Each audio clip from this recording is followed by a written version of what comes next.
Hello everyone, welcome to Be Proficient in English with Binus, with me Listia as your instructor.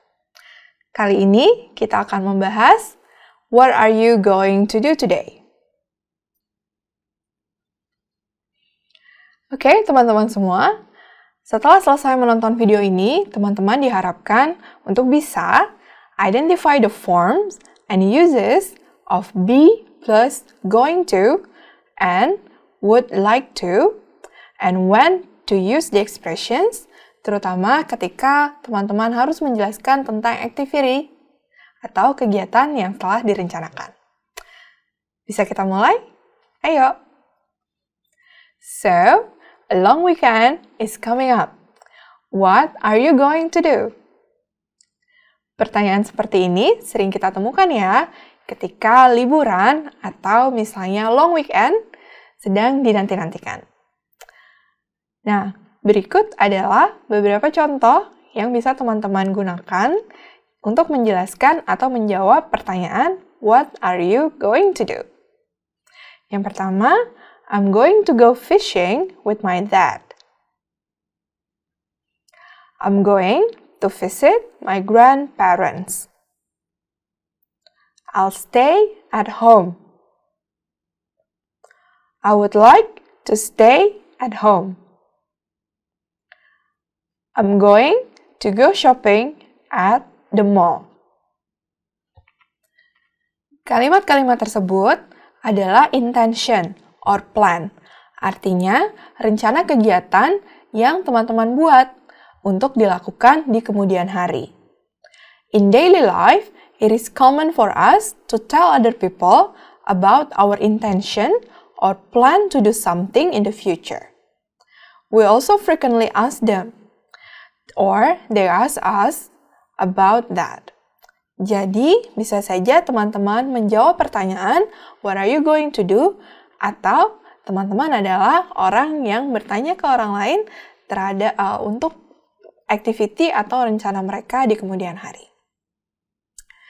Here are some ways you can talk about your future plans and intentions in English. These are activities that you know will happen because you planned them and decided to do them. Oke, kita lihat beberapa cara yang bisa kita gunakan ketika kita ingin memberikan informasi tentang plans or intention. Yang pertama, kita bisa pakai be going to plus verb 1. Teman-teman bisa pakai formula atau rumus kalimat ini ketika ingin menjelaskan tentang activities that you planned before. Artinya, teman-teman sudah merencanakan activity ini sebelumnya. Artinya, activity ini atau aktivitas ini bukan sesuatu yang tiba-tiba muncul, ya, atau tiba-tiba teman-teman ingin lakukan tanpa perencanaan sebelumnya. Remember to change the be atau verb be to the correct form for the subject.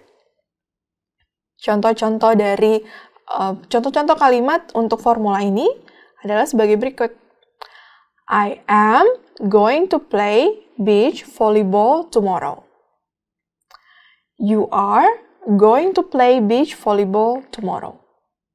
He or she is going to play beach volleyball tomorrow. We are going to play beach volleyball tomorrow.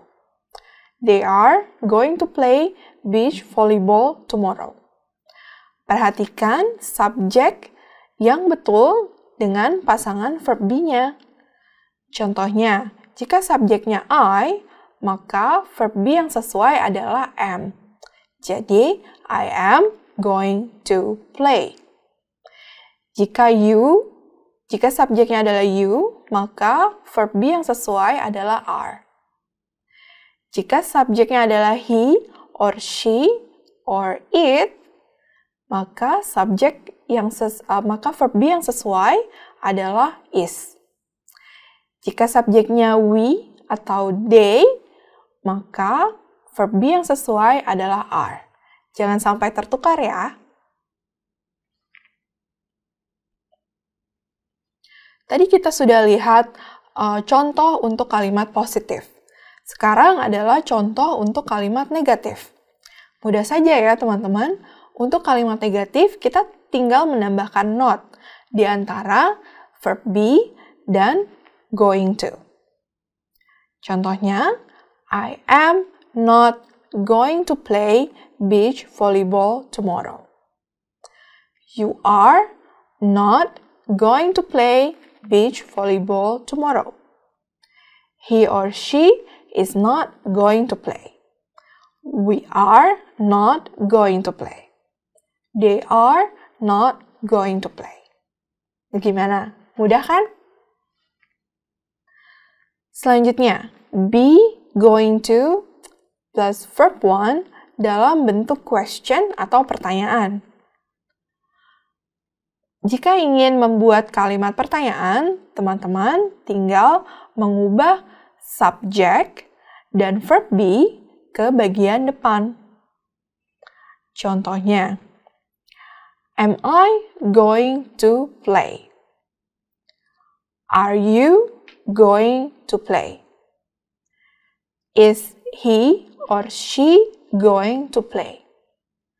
Are we going to play? Are they going to play? Gimana? Mudah kan? Bagaimana untuk menjawab pertanyaan dengan be going to plus verb 1? Untuk jawabannya disebut dengan short replies. Short replies, seperti namanya, pendek dan juga mudah. Contoh jawabannya adalah yes, I am. Atau jika jawabannya tidak atau negatif, teman-teman bisa bilang no, I am not. Contoh lain, yes, you are. Untuk jawaban negatif, no, you are not. Atau bentuk contractions atau bentuk lebih singkatnya adalah no, you aren't. Contoh selanjutnya, yes, he is. Untuk jawaban negatif, teman-teman bisa bilang no, he isn't. Aren't dan isn't adalah contoh contractions atau contoh singkat dari are not dan is not. Teman-teman bisa menggunakan isn't dan aren't untuk situasi yang informal.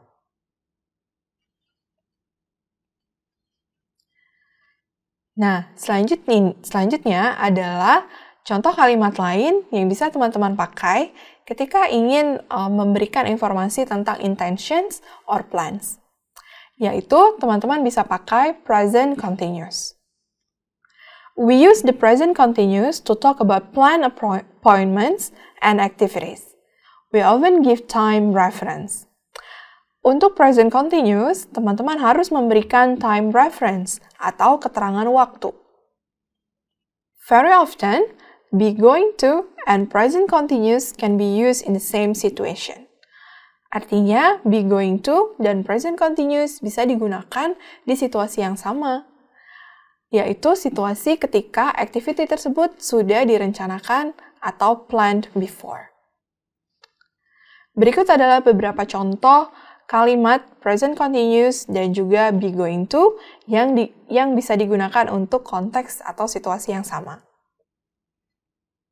Yang pertama, I'm visiting my grandparents' house this weekend. I'm going to visit my grandparents' house this weekend. You are meeting the headmaster tomorrow morning. You're going to meet the headmaster tomorrow morning.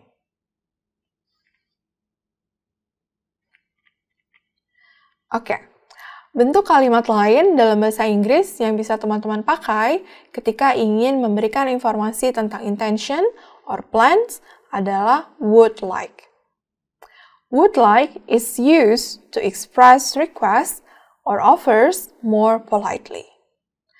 Would like situasinya sama seperti be going to dan present continuous, tapi would like biasanya dipakai untuk situasi yang lebih sopan.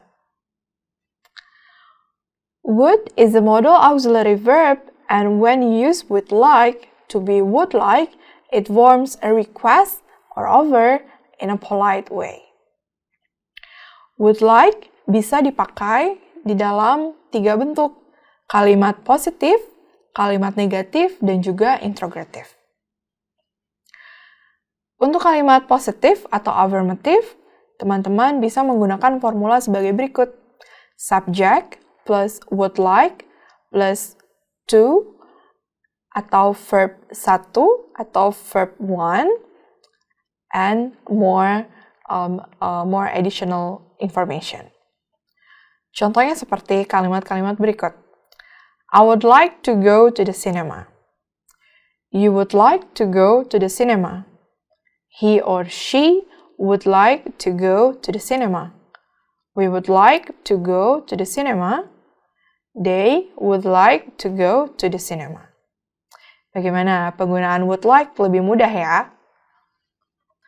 Untuk kalimat negatif, teman-teman tinggal menambahkan not di antara would dan like. Contohnya seperti ini. I would not like to go to the cinema. Untuk kalimat pertanyaan atau question or interrogative, teman-teman tinggal memindahkan kata would di depan kalimat. Contohnya seperti ini. Would you like to go to the cinema? Would he or she like to go to the cinema? Would we like to go to the cinema? Would they like to go to the cinema? Bagaimana? Mudah kan? Oke, sekarang kita lakukan reflection ya. So now, how would you express your plans for this weekend? Jangan lupa komentar ya. Oke teman-teman semua, demikian akhir dari video modul ini. Kita bertemu di modul selanjutnya.